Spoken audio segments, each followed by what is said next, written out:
Hi, everybody, and welcome to the first Sapphire Nation podcast. I'm your host, Ed Chrysler, also known to many of you as Sapphire Ed. I'm Sapphire's North American PR representative, also their gaming evangelist. And joining me for the first podcast is my good friend, Mr. NFC himself, Josh Sniffen. Josh, welcome to the podcast. Hello, Uncle Ed. So anyway, we're going to be, this podcast is new. We're trying something new. We're going to see how this works. And the idea is, while we're going to talk about some Sapphire stuff, this is not just about Sapphire. This is about PCs and gaming, a passion we all share. And if you want to post questions to us, there's a listener question section up above. Type them in. We'll get to them in a few minutes. But for right now, Josh and I are going to talk about a few things. I guess let's start. We've got a giveaway ending tomorrow that you played a big role in. Tell us about that custom rig you built.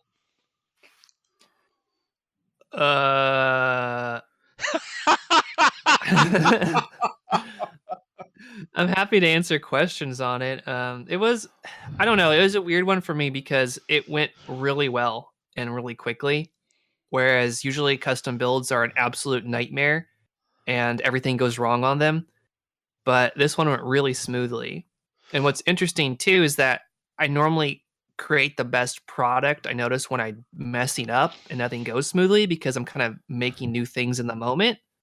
But this one was like, yeah, I planned to do that, and it did that. So that was nice. It was good. It was because I was really behind on it anyway. Well, we've got, for the build, we've got a Ryzen 3600, 16 gigs of RAM, a Sapphire Nitro Plus 5500 XT. How big was the SSD we put in it, Josh? 512. 512, awesome. So big enough to actually have a gaming rig. And it's a nice one, too. It's a nice Samsung drive. Awesome. That is awesome to hear. This is the What was the oops? Somebody didn't mute themselves. I wonder how he got past that. I'll have to look at that and see. It's another NFC Discord friend. Okay, we'll have to look at it and see. What was the part about the build that stood out to you the most? What part was... Well, let's start with what part did you like the most about doing the build? About doing the build? Well, not just doing the build, the final build too. What did you like the most? I really liked the wiring because that's my least favorite part of ever making a computer case is the wiring. But I liked to have those two like ribbons, those two columns of wires that came from the base and went from behind the motherboard. It would just create so many different layers. I really was happy with how that turned out. Okay, doing the build, definitely using the bender. That was amazing. Bending that thick aluminum like it was nothing. That's cool.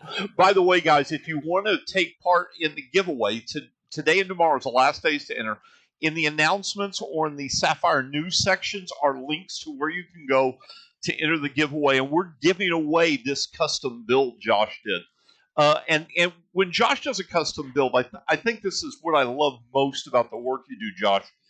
You don't really mod stuff. You actually build from scratch. Yeah, it's way more fun to just kind of make your own thing. I've only ever done two computer mods ever that when I started doing this like as a modder, I guess. Because as a kid, I would mod any other computer I could find. My first mod, I took my dad's computer and I took it out to the garage and he had like 3 tools, an orbital sander, a drill, which didn't really work that well, and then a screwdriver. And so I went and used all 3. I sanded down all the paint, so it was like just bare metal. And I used a drill and I poked a bunch of holes in the side of it. And I borrowed a spray paint can from a neighbor and found some caution tape strip in the garbage down the street. You know, that caution stuff. And I did this really cool, like industrial looking mod. That was like my very, very first computer mod. Well, you see now, I used a case. You had fun with your first mod. The first mod I ever did to a computer was the computer was overheating and we had to cut a fan hole. Boy. That's all the modding we were doing back then. I mean, well, that was back when every case was beige and you liked it. Yeah. Well, this one was definitely beige too. I started in the beige era. My second mod was I was at a sleepover with a friend's house, and I just finished the other one, so I was kind of addicted to it. I was like, we should mod your computer, and then their parents wouldn't let them, of course. So instead, we went and we got a bunch of little Debbie boxes out of the pantry, and we taped them all together. And we made our own computer case from the little Debbie boxes. That's cool too. Now, this question is going to sound a little silly, but follow with me for a second. Is it actually really harder? I'm not talking about from a work perspective. I'm talking about from the creativity perspective. Is it harder to build from scratch or to actually create a mod from an existing case? Ooh, that's a good question. And it's going to be hard to answer because there are masters of modding out there. Like absolutely, Rod. For sure, yeah. And so I've not reached that level of modding, so I can't really speak to that level versus scratch building. But in my experience, scratch building is pretty involved. But at the same time, you get benefits from both, I guess is the way to put it. For like, if you're modding a computer case, there's resources to help you understand how much room you have to work with. So you can take measurements and see everything's going to line up beforehand. Whereas you don't really have that luxury if you're scratch building necessarily. However, with the invention of 3D, I make all my computer cases in the computer beforehand, so I have a better idea.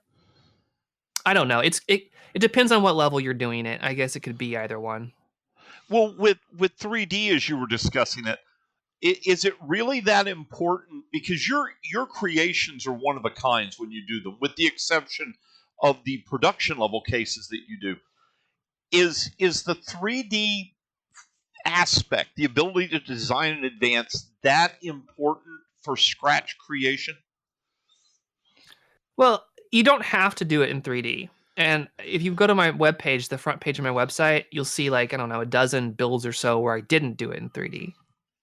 A lot of times when I want to have fun, I'll just go out into my shop and then I'll just use what I have available to me and kind of cut it and work with it. But honestly, when you're doing a job like this, Sapphire wants this done in 1 month to these components, you really have to do something and you have to plan on paper. Otherwise, you won't get it done in time. You're not supposed to tell them we give you deadlines. Well, you guys are very generous, but yeah, there's deadlines. Well, we try, and we love working with you. You do amazing work, and we really are grateful for the talent that you bring to this. You guys are my favorite company to work with, and I don't mind that being on the record. With that being said, we've got a few questions that have been posted specifically for you, and I thought we should dive into those. Let's see here. Question number 1, could Josh tell us a little bit about designing a case for production and how that differs from building one as a one-off build? Oh, that is a fantastic question. The first thing I'd recommend is going to, I'll put it in my Discord later. There's a link that one of the original 4 members for Small Form Factor put together, again, showing you all the details that it takes to make a production chassis. And I don't want to take away from that, so I'll put that there. But yeah, it's tremendously 100% different. And a big frustration and sadness that I have is that a lot of people are getting into making their own computer cases, which is awesome. I love that. That's why I exist, and that's why I do my videos and all that. But they kind of make the giant mistake of thinking that, okay, I've made one of these cases. The process for making 1,000 is the same. And it's 100% different. There's almost nothing that's shared across except the idea. Every single component, every single part needs to be engineered specific to the tooling of the manufacturer that you chose, and the engineers that work with that equipment in order to be able to produce something that's going to be strong, that's going to be affordable, and that's going to be able to make revisions, and what those revisions were across the board. But I probably could talk for an hour on this subject, but they're totally different. Well, we've got an hour, but I don't know if we want to spend all of our time on this. Now, the next part of his question, I can answer part of this, but I'm going to let you start. What's the biggest challenges related to designing a case that can be produced in great number? Making something that can be assembled by the manufacturer and making sure it's correct. I don't know the best way to phrase it, but you have to prototype. You have to order 10 of your prototypes. If you're just going to get one back and then try to sell it on Kickstarter, that's not doing the community a service, because I'm sorry, they're not going to give you the product that you designed in 3D. Making that computer come out like you have it in 3D is going to take a long time, a lot of revisions, and a lot of compromise. Well, a little bit of this even applies for us in video card design. There is a simplicity to the design. I know that sounds terrible, but there is a simplicity to design you need to do for mass production. You can create amazing, fancy designs, just incredible designs. Some of your stuff, I know that Tro Vegas just commented that he loved your Israel build. For me, Remiel, I absolutely adore, and these are beautiful, amazing builds. But to mass produce them is impossible because there's so much intricacy in the build. You got to have a simpler design, but it's not just about having a simpler design. I don't think it's about having a sturdy design, because these builds, like the one you just did for us, and Remiel, these builds look gorgeous, but they're not meant to be moved around. You have to have, I don't want to say a level of expertise, but you have to have a level of care when you're working with them. And mass production, you kind of have to throw that out the window, don't you? Well, for sure. I would say that there's 3 kind of levels of cases that people talk about when they look at my work. There's the art pieces, which are absolutely true. You have to have care just to own one, let alone, remanufacture them. But then there's the kind of one-off cases that could be turned into a mass production case, but aren't. And that's what a lot of people are building now. And then there's the mass production case. And here's an example. So the last mini run that I produced, we had to make a change on the side braces for mounting the power supply.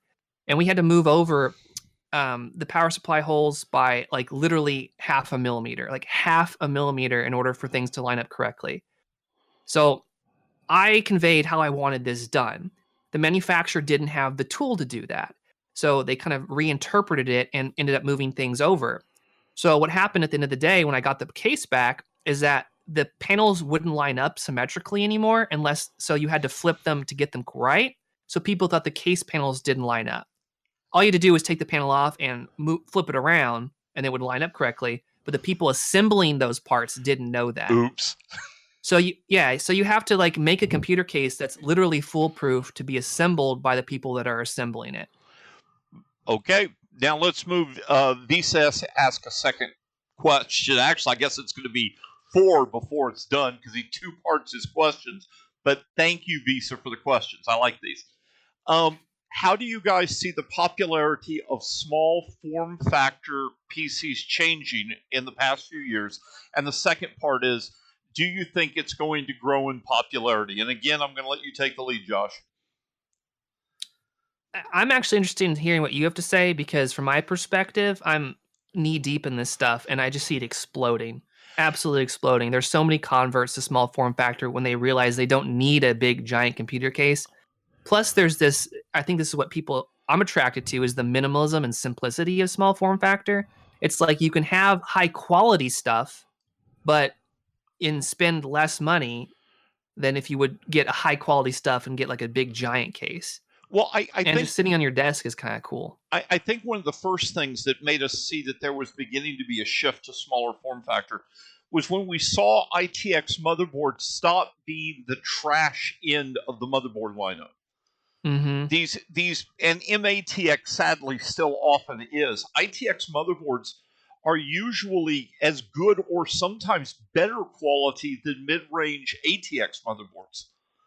As far as if you were going to add them all up and put them on a spreadsheet and put their prices on it, you'll see that the mini ITX are generally the high end, and they throw all the new cool features at them. So you've got that happening. The other big factor I think that shows me this is really heading to mainstream was the fact, look at some of these companies like Corsair and others that have begun just producing whole PCs, and all of them are minis.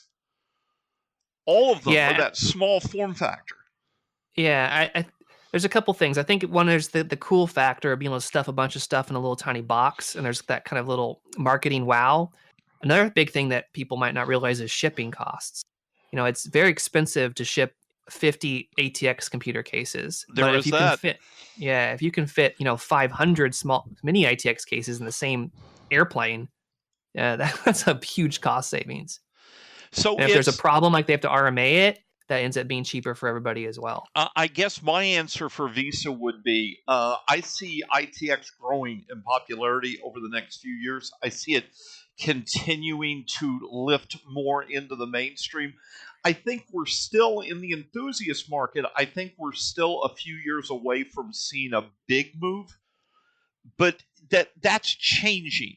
I think the enthusiast market still sometimes gets too wrapped up in super levels of overclocking and massive liquid cooling systems, where ITX tends to be more about efficient build space. Yeah, efficiency and minimalism, and the challenges of achieving both. Okay, now we're going to jump down for a second because Tro Vegas just asked a question that is related to what we just answered. How important has Intel been in driving awareness and demand for small form factor? I don't think we would have small form factor if it wasn't for Intel, because they are the guys that keep spearheading these standards. And while they don't come up with the most perfect standards and we quickly iterate and throw them in the trash, they get the ball rolling. I mean, Mini ITX, for one, is a perfect example, and Thin Mini ITX, where they just create a huge standards, and the power supplies that they've helped create standards for. So yeah, I definitely think that they're huge. I got to agree with you, because if you look back at AMD's ITX support pre-Ryzen, it was non-existent.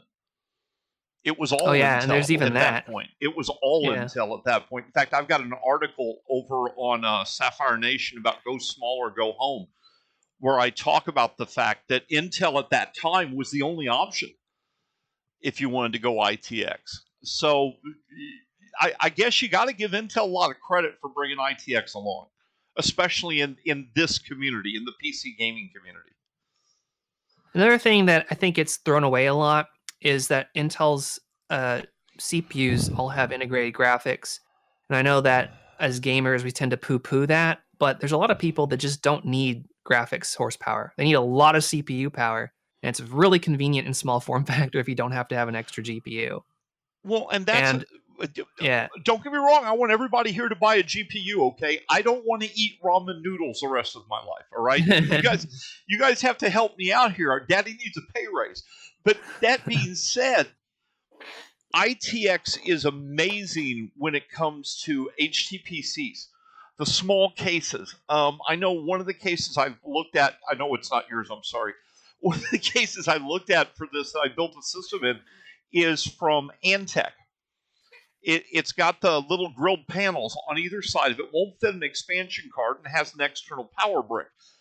But you put an APU in that with an ITX motherboard, and you've got an incredible small form factor PC. Or even Sapphire, we used to do the Edge PCs. Yeah, I helped on that, actually. Those were amazing PCs to do HTPC, to do simple work like word processing. Or looking at the internet. We as a gaming community, sometimes I think we tend to get so wrapped up in gaming, or hardware enthusiasts get so wrapped up in high end, that we forget there's massive markets out there besides our own. And that's one market that I think it's been walked over, though, is that a lot of the mainstream people tend to think that Mini ITX is low budget or just, for web browsing and playing videos. And that's not the case. I mean, there are musicians out there, there are video editors out there, there are photographers out there, there are stock market people that have like 300 Chrome tabs open, running multi-monitors and stuff like that. And they can use these embedded GPUs. But it's not really so much about them not needing a GPU or wanting it. It's more of that it's there, built in, and it's a very small PC with really high-end hardware, except it doesn't have a big expansion card. Solus, thank you for pointing that out. Yes, I believe that's the one. I know it's one of the ISK series. I just couldn't remember which one off the top of my head. You deal with the stuff long enough, you become lost. Speaking of that, Celeste had a question that is fitting in again. We're doing a lot of ITX discussion right now. And I guess I'll field this one. Will there be a high-performance ITX card in the future that is shorter than a 115 millimeter height? First, I'm going to tell you I hate the way cards get measured in size. And what I mean by that is this. I've got sitting here next to me, literally right next to me, I've got a SAPPHIRE Pulse 570. And the Pulse 570, and we do this, and other companies do this as well. I'd like to see this change. They measure the height of the card from the bottom of the PCIe slot to the top of the shroud. And I'm not a fan of that because a whole chunk of that kind of disappears when you build a system. I wish they'd measured from the top of the slot. And when we do that, he asked about cards under 115 millimeters in height. The Pulse actually comes in at 117, so it comes really close. So with that being said, looking at this for size, first, we can't comment on future products. And the reason I can't do that is everything changes. Everything's dynamic.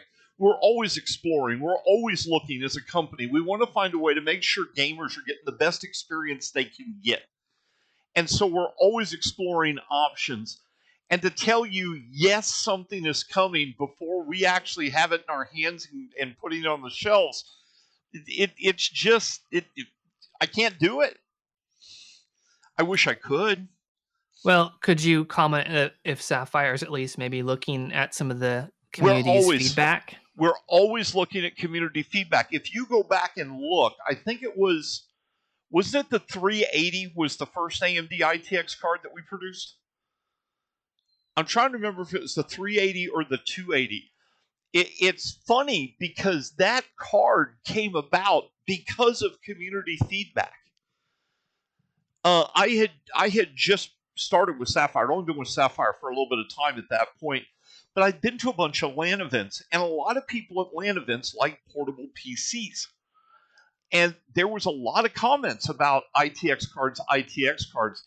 And I remember sitting down with others, and we had a big discussion about that.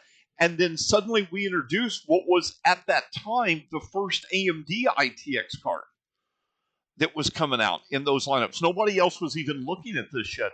So yes, we listen to community feedback all the time. The problem with community feedback is a lot of really great ideas, but not a lot of really great ideas that can be implemented. It's kind of like you with case designs. I can give you all sorts of cool ideas for case design. That doesn't mean it's practical. Yeah, totally. And that's where we have like a new kind of wave of enthusiasts that are designing. They're designers, so they can actually give better feedback of what they want in a card and actually have it be possible to make at the same time. Okay, here's another one from Celeste. Celeste has been busy. Do either of you see VIA coming back into the ITX space? Well, I would say that they are in the ITX space. They just do a lot of B2B stuff. So they're the guys manufacturing a lot of motherboards if you go to Alibaba or something and find a custom weird motherboard. As far as selling stuff retail, I don't know. And as far as the Pico and Nano ITX, I think that's going away for sure, especially with more ARM stuff around the corner. I think that ITX is enthusiast based now. I was watching a video on a review site, and the impression I got from the video is that VIA's pretty much just in the budget Asian market. I don't know that I've seen anything in North America for a long time. Have you? Yeah. No, I don't think you can go to Newegg and buy, a VIA platform. But like I said, there's a lot of products that use their motherboards if you go to Alibaba. And Celeste is popping up all this cool stuff for me. Thank you, Celeste. He's going to be our researcher. Yeah, I think that the 260 would be the first ITX Sapphire card. I bought so many of those, and they're still working. I don't think it was the first true. I think it was the 280 or 285. Well, you had the 285, which I still have my 285, and Which that was like was a an high amazing end. ITX card. Yeah, with a good cooler on it. It was the first high end ITX card for sure. But I like your little compact 260 that you have. Tro Vegas commented that VIA is primarily industrial and embedded at this time. So from a gamer's perspective, which is a lot of the perspective we're bringing, VIA is not really showing much at the market just yet. So, all right. Well, I tell you what, let's do a little housekeeping here real quick that we need to do for this. This is our first Sapphire Nation podcast. Thank you all for coming. If you come in late and you're not noticing who's speaking with me, this is Josh Sniffen, Mr. Not from Concentrate himself. Now, this weekend is the last chance you have to enter to win a brand new custom, one-of-a-kind design Josh Sniffen PC build featuring a Sapphire 5500 XT, the Nitro Plus edition. And to enter, if you look down in our announcements section or Sapphire News sections, there are links to where you can go to enter. I cannot suggest this enough. Even when the PC has become outdated, this is still a beautiful work of art for a tech enthusiast to have sitting on their desk. Just an amazing build. Josh's work is incredible. Go sign up. This is, what was it, Josh? You and I discussed this. It without the components, you said a build like this is about $1,000? Oh no, for you. That would include my labor. Okay. Like the stainless steel sheet was $500, and then you have the aluminum, that thick aluminum, and the Purple Heart. Oh my goodness, the materials alone are really expensive. Okay, so you're looking well over $1,000 just for the case that he created, and that's not talking the labor and stuff yet. Yeah, it took 2 weeks, 2 full weeks to build it, and I worked very long days. It's an amazing giveaway, guys. Go over and sign up. If you haven't signed up you know what you do. You go over and sign up. You remember me, and that'd make a beautiful birthday present. Yeah, for me. I actually had somebody do that on Twitter. I'd made a comment that I was really sad that I couldn't enter. And they're like, well, I'll enter for you, and if I win, you can have it. That's awesome. That would be amazing. Okay, so some other housekeeping. Let me see here. I'm trying to find these questions that have been specifically asked. Karon's King has asked about how to become a moderator here on our Twitch server, or our Discord server. I'm sorry. And we're still exploring this and experimenting with this, but we are looking for some moderators amongst the community. We will be posting later on the criteria and stuff to help you do that.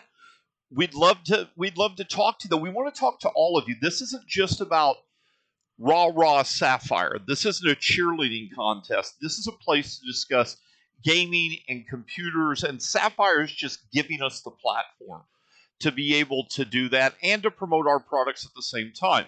Karaza King has also commented he doesn't know much about Sapphire. Well, shame on you. We need to fix that. Sapphire is awesome. End of discussion. Next. So what products do you guys make? Well, we're involved in the embedded community. We also do professional level video cards. We've got a couple of other professional level products. One of them, the external GPU box that uses Firewire. But our focus, especially in here, is on the PC gamer. And you have a GPU box that uses Firewire? Let's talk about that next, not to interrupt you. Okay, we can talk about that next. It uses Firewire to connect back to like a laptop or something. We do, though, make our primary focus is on graphics cards. And we make, I would argue, some of the best gaming graphics cards in the market, especially when you add quality of life features into it, like Sapphire Tricks Boost, which is an amazing feature that if you haven't tried it, oh my God, you got to try it. It's just incredible. Let's see. What else have we got down here as we go down through this? Josh asked a question. Best WoW expansion? You don't want me to really answer that, do you? Go for it. I can't answer it because I don't like World of Warcraft. I know I'm hanging my head in shame right now. No, it's okay. It's okay. Not everyone can be as enlightened. The gearbox, by the way, and it uses not Firewire. It's not Firewire. What's it called? Thunderbolt? Thunderbolt 3 for that, and then the professional GPUs are our G Pro lineup. Well, I was kind of interested in hearing about the Firewire eGPU enclosure because I've never heard of that before. And that sounds it's not cool. Firewire. I'm sorry, I misspoke. It happens. And that's the fun of live. This is why I like doing this stuff live. You're going to make mistakes. You're going to goof up, and that's okay. Because you can and all I do is make mistakes. But you get conversations. You get conversations going, and that's what makes it fun. Borgor asked for Sapphire, what are the challenges of the Navi architecture and the new models?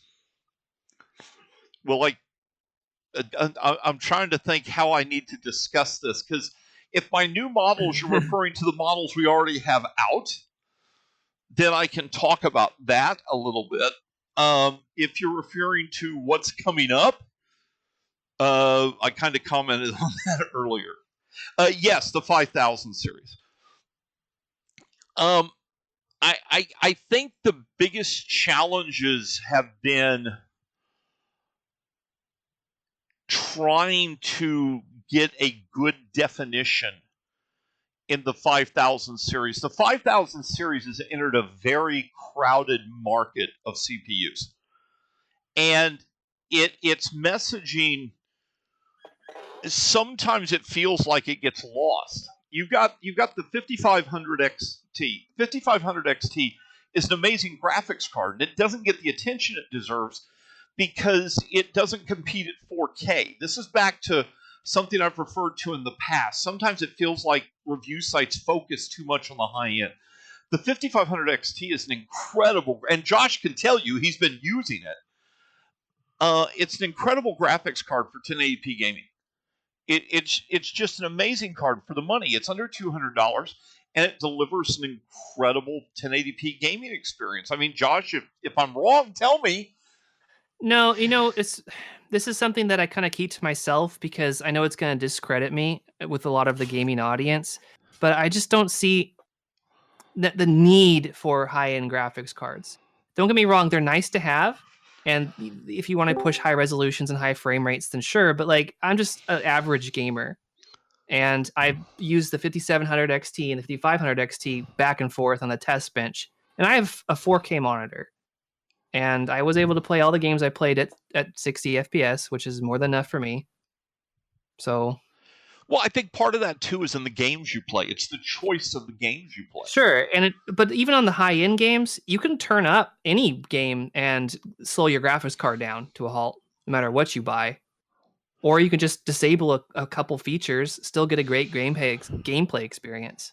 Okay, so then we move up to the 50s. Go ahead. I know that you're trying, that it's important for you guys to sell high-end graphics cards, but the problem I think is a lot of the community disses it.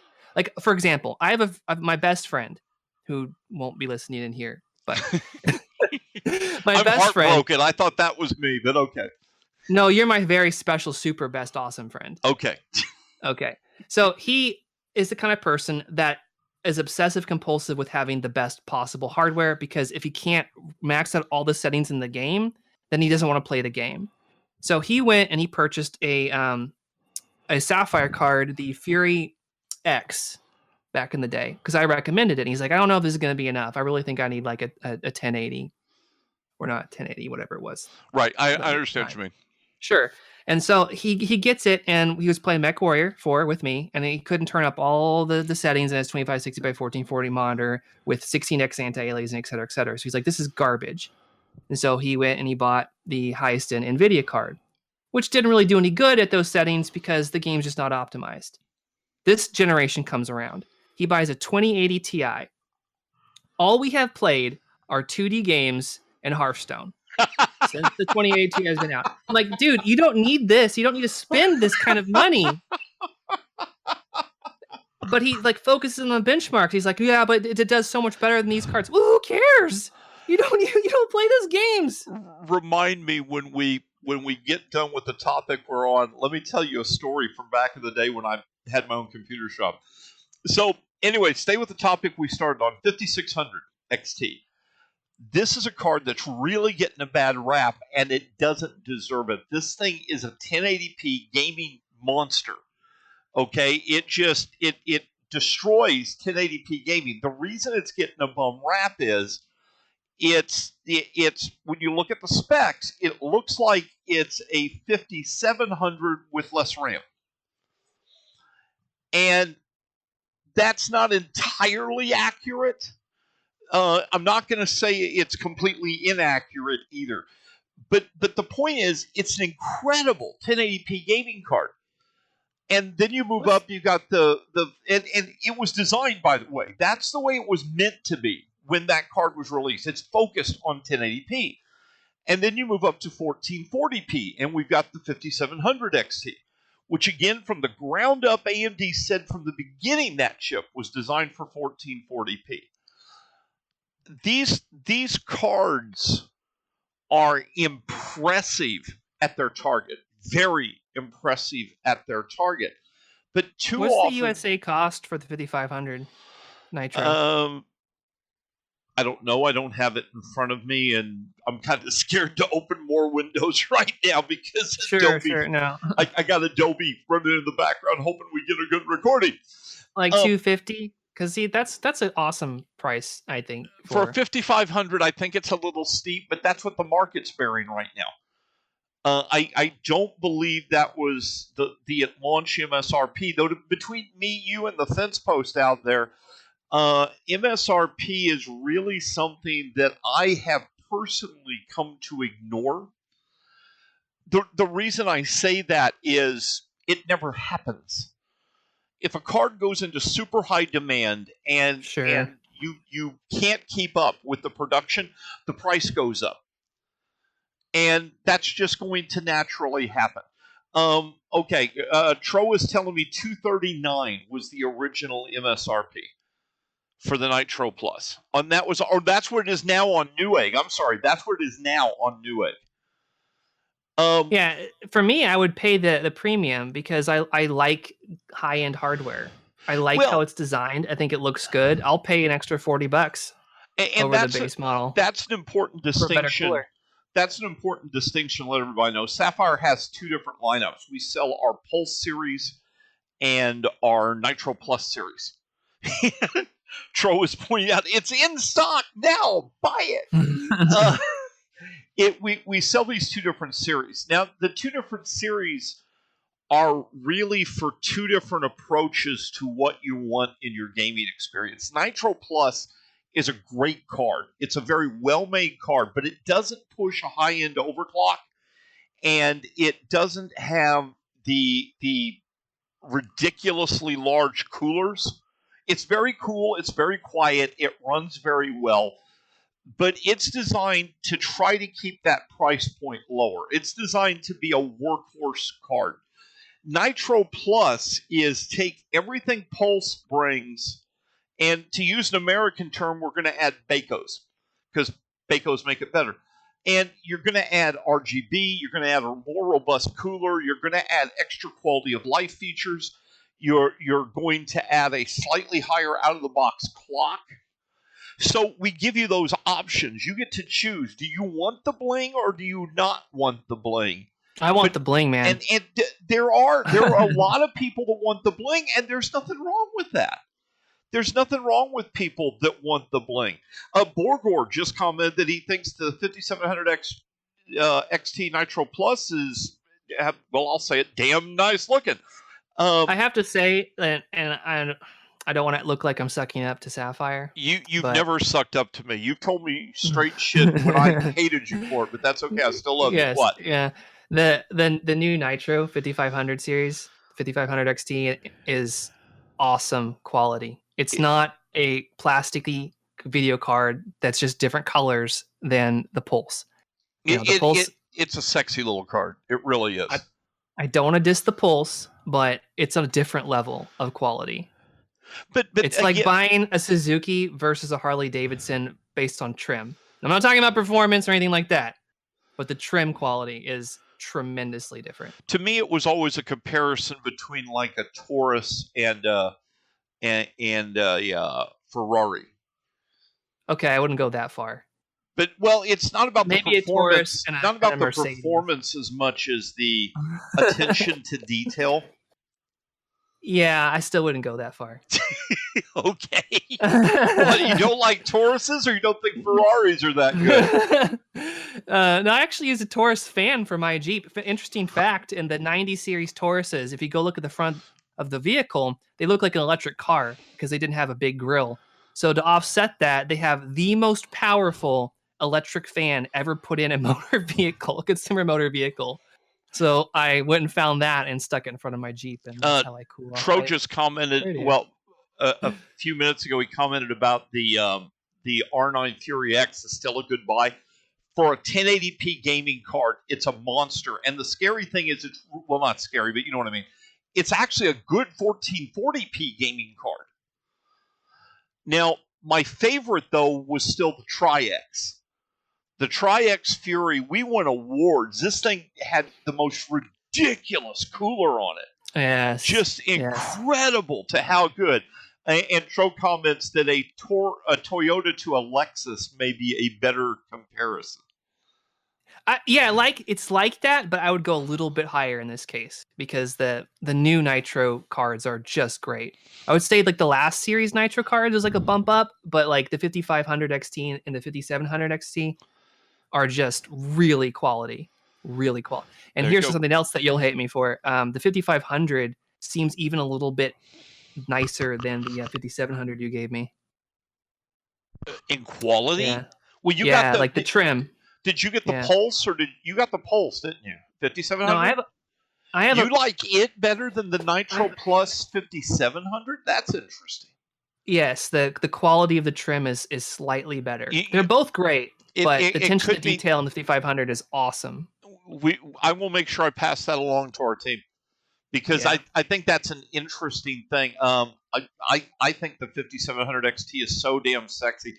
I hate RGB. I can't stand anything that's RGB. Just despise it. My personal build doesn't have lights on it because I despise RGB so much. And they showed us the Nitro Plus. And all I could do was think, I've got to do a unicorn puke build. Yeah. And I did. You've seen pictures of it, and I'm sure you guys have it. It's been posted all over the internet. I love it. It's gorgeous. But I think that was because and I noticed we did this with the 5500 as well. We didn't go over the top with the RGB. It's tasteful. It's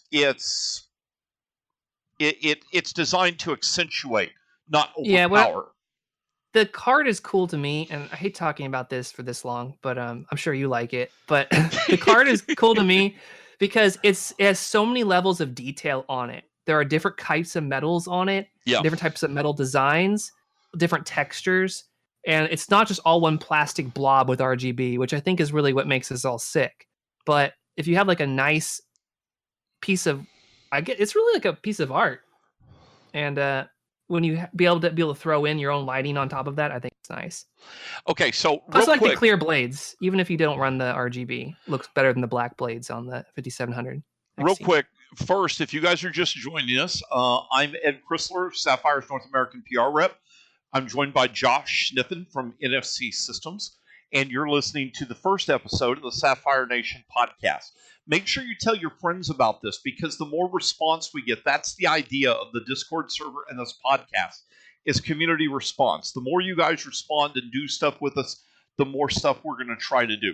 Now, real quick, I promised Josh I was going to tell him a story, and obviously you guys get to hear it too. Right now, though, we're going to open this up. We got 15 minutes left that we're doing the show. Ask us anything. AMA just got opened up. I don't care how silly the question is. We'll try to answer it. So, Josh, back in the Voodoo era, the Voodoo 2, I was running a small computer shop of my own. And I had a guy come to me, and he literally handed me $2,500 cash and said, build me a gaming rig.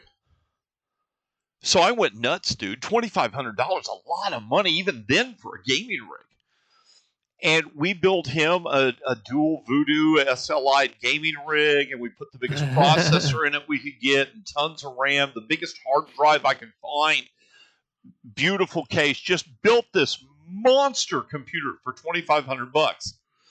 And I got it over to his house, and we set it up, and we got everything running, and everything was perfect. And he said, awesome, I'm going to load it up with my games, and I'm going to be set.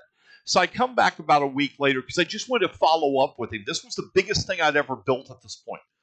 And I wanted to follow up. I wanted to see what kind of experience he had. Do you know what his favorite game was? Minesweeper. We built this monster rig for him to play Minesweeper.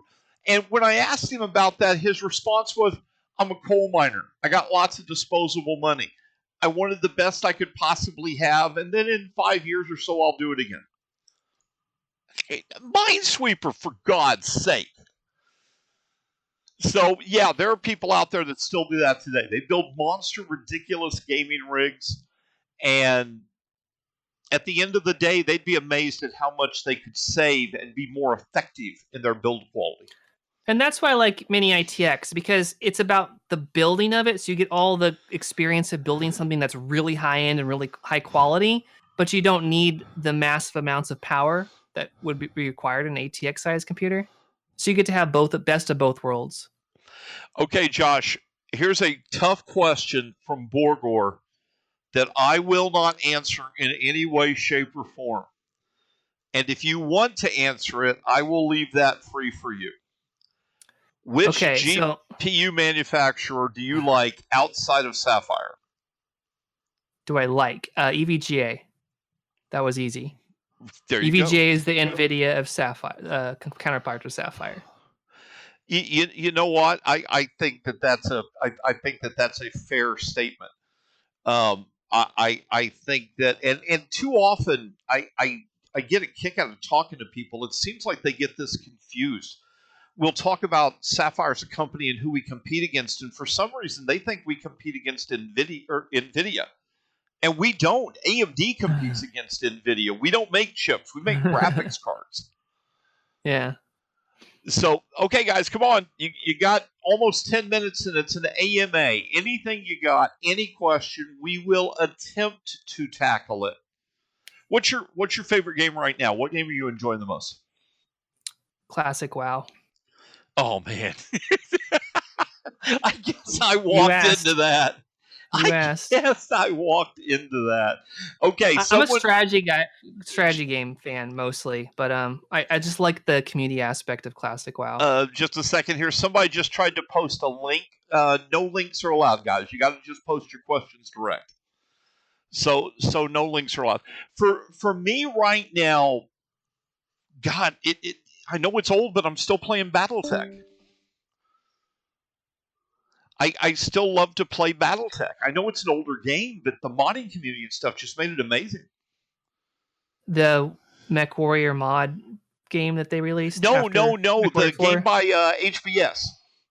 The strategy turn-based game. Yeah. That's my game. That's the current game I still enjoy the most. I'm playing other games, obviously, but that one, it just still... Borgor said, what's your favorite thing to do outside of gaming? Is there something to do outside of gaming? Other than work, I mean. I do a lot of work, but I like working on cars, lawnmowers, riding my motorcycle. Building a Jeep that I have to have a jack to get in? There's a story there, folks, for you. For me, outside of gaming, my relaxation thing is to sit out in the backyard with a cigar and a glass of brandy. I know it sounds silly, but that's just the way I like to relax. No, that I hear you. I used to do the same, but then I got sick. Okay, well, that was my favorite thing. Yeah, I know. We tried to do it once. We just didn't have time. Yeah. And Harrow is asking, what ITX case, and I'm presuming this is for you, do you like the most outside of the ones you make? Ooh, that's a hard one too because there's so many. But I would give mad respect to the Silverstone SG05 for being the first true mini ITX mainstream case. Okay. That I think inspired a lot of people. And number 2, I would say the Dan A4 because it's another milestone in small form factor. See, now I like the Dan, but the Dan to me, and a lot of those, it's the price. Sure. If I was looking to buy an ITX case right now, that Lee, what is it, TU 150? Yeah. That case with the handle. That case has me interested. That sounds like a nice case for carrying the LAN events. And it looks big enough that it will support a decent sized graphics card. See, that I think is something, and again, I got to refer everybody back to my article on Sapphire Nation because I talked about this. I'm of the opinion there are 3 different forms of ITX. There is normal mini ITX. Now, that's the little bitty cases that maybe can't even fit a graphics card, okay? Then you've got like the S4T. Yeah, there you go. Then you've got ITX, which are the bigger ITX cases that can actually fit a full-size graphics card, but they're not really up to the size of an MATX case. And then you have Max, I guess, ITX. These are ITX only accepting motherboards, but the cases are really close to BitPhoenix did one with the Prodigy. These are really close to ATX in size. Yeah, that's the general form factor, I would say, for when people hear ITX case. And I'm not a big fan of those for obvious reasons. Well, not when they get that big. I'm not as excited about them, but to me, even that is about as big as I want in a PC I build. So I just feel like if you're going to go that big, get a hybrid case that supports an ATX, but is the same size like the Chimera. Because then you can always add another network card. Because I'm all about efficiency, Ed. That's why I like small form factor. Okay, well, speaking of efficiency, then we'll here. Hold on. And Hero sold his BitPhoenix Prodigy last month. It was too big. I've been there and done that. The thing I like about the BitPhoenix Prodigy, and I like about the TU 150, is the easy ability of transport. Corsair made one as well. What's that one? It's kind of diamond shaped with the handle on it. Those cases are cool to me because when I have to travel to an event, I want something that's portable. I want something that's easy to carry. When it comes to at home, Josh actually spoiled me. I don't use cases anymore. Josh got me hooked on open air design. And so that's what I'm doing now. My home PC is basically a test bench. And that's your fault, Josh. Well, I'm glad that I could corrupt you. Are you using the Lee one? Yes, I took the Lee test bench. And then what I did was the 2 arms that extend above the motherboard tray and then the crossbar, I cut that off. Good. So I've only got a flat top. It does. And I'm not transporting it. If I was transporting it, I would have left it. It made a convenient handle. But I'm not transporting it. So I end up with a very flat, clean design. And just because I thought that this might come up in the conversation, so I clean my PC once a month. Because as an open air case, you're going to get dust built up a little quicker. You know what's going to happen. It takes me 18 seconds to clean my PC. Yeah. I don't think most people realize that. They think of open air designs and they think, oh my God, I've got to clean it all the time. I got to do this. 18 seconds a month? Yeah, people want to know what my pet peeve is. I try not to respond to it, but on my YouTube channel, that's the number 1 comment I get. They just say, dust? Oh, it's going to be so dusty. Wouldn't want it. Too much dust. You need dust filters. The thing about it is, more power to you, whatever you like, build whatever you like. But for me, dust filters, you have to take your computer apart. You have to get the dust filters out. You have to go rinse them out. You have to dry them off. You have to reinstall them. And then you still have to spray out your PC because it's trapping dust as it's getting through. So you're just doing a lot of extra work for no reason whatsoever. Well, with an open air, it doesn't trap the dust. I'll go a step further. I actually talked to some people in a discussion recently about filters and cases. I don't believe in filters anymore. And my reason why is I have found, and I've seen reviewers do this too, but this is through my own testing, a filter reduces the airflow of the case. Oh, absolutely. And that's while it's clean. A good filter, as it gets dirty, continues to reduce the airflow of the case. Absolutely. And so you add the fact that you've reduced the airflow, which means your fans have to work harder and your system is warmer and it's louder. And you've got the problem that if it's any good at its job, it's going to reduce the airflow further. And compare that to under half a minute of time once a month to clean it. Yeah. So for sold it for me is I worked in an office where I built all the computers. Okay. And we built using the Lee & Lee case, some old box case that they had. I don't know what it was. Doesn't really matter, but it came with dust filters, except one of them didn't. And 3 years I had to do some upgrades. So I upgraded all the systems in the office. And guess which one had the least amount of dust inside of it? Probably the open one. The one that didn't have dust filters. Now, I understand that it does catch particles and it catches dust for sure, but it also traps dust. So it was disgusting. So that's when I decided that I was not going to use air filters anymore.